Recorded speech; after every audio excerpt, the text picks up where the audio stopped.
Hi guys and gals, welcome to InfoSec World. The year is 2017 and it's more important now than ever to secure ourselves on the internet. Let's get to the first story of the week. According to Heimdall Security, which is a Danish InfoSec firm, the malware TeamSpy has made its comeback. This malware's purpose is to gather information from the infected machines, and it appears that a previous case of this malware was a mix of whale phishing and spear phishing, where whale phishing is going after uh, a lot of different targets, and spear phishing is going out after specific targets. TeamSpy seems to rely on social engineering to be successful with installing the malware on the target's computer. The malware itself comprises of a keylogger and the TeamViewer's VPN function to gather confidential data from a victim's computer. It is safe to say that this malware is not something that you want on your computer, because if you have a lot of personal information on your computer, which a lot of people do, not even if it's personal, if you are having a business and you get uh, information to bank accounts stolen, you can be hurt a lot, which no one wants, especially not yourself. The ways that uh, this malware spreads is, as said, using social engineering through, well, through emails, uh, and another way it spreads is the way they do it is that they infect a DLL.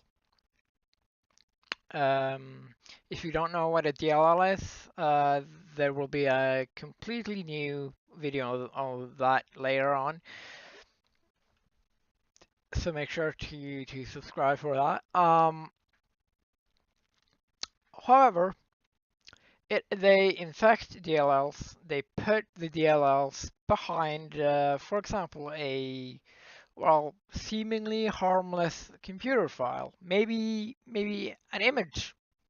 Like, who would think an image could be harmful? So all it takes is one click and you're very hurt. So I'd like to inform all my viewers to be careful of what you are doing online, and be especially careful around suspicious emails.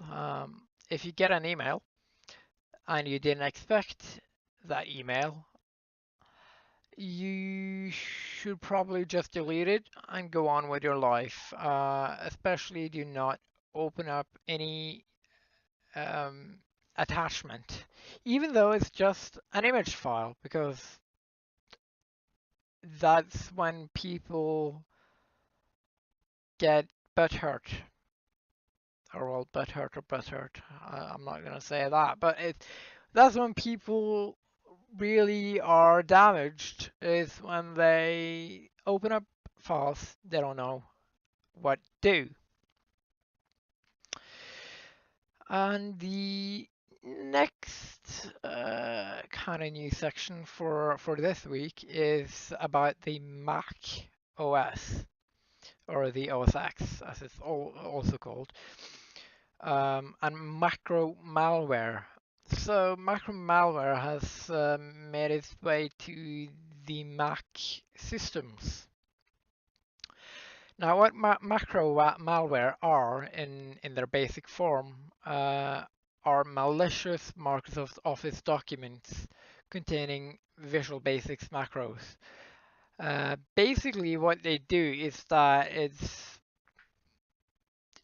is basically a line of code within for example, a Word document, a Microsoft Office Word document. And once you execute that, it it can basically do everything the attacker wants to do to your computer. It can download a further malicious malware in the background without you even knowing it. It can also turn off services for you so that it will be able to install that malicious malware and stuff like that, which is not cool, obviously. But yeah, such malware is well known in the universe of information security, but it has been the divide between the Windows and Mac platforms. Uh, Unfortunately for you Mac users out there, this has now changed. Microsoft Office for Mac supported macros up to the 2004 edition, and in 2008, Microsoft Office for Mac was updated, or well, there was a new version in 2008 which removed the support for macro so that you couldn't use macro malware. But even though in the 2004 edition, macro malware was, correct me, um, macros in Office software was uh, like they were there and you could use them, but Windows machines was more sus that's the hard word, susceptible to computers which run on the Windows OS because well, hackers know that Windows is the mostly used um, platform for computers for personal use, which are what they target. Um, and then in the, well, 2011 edition of the macOS correction, the Office for Mac, Windows, Microsoft brought back the support for macros in the Office, well, in the Office software. But now Microsoft was smart enough to bring in an option to for the Office program to warn you if you got a if you opened a,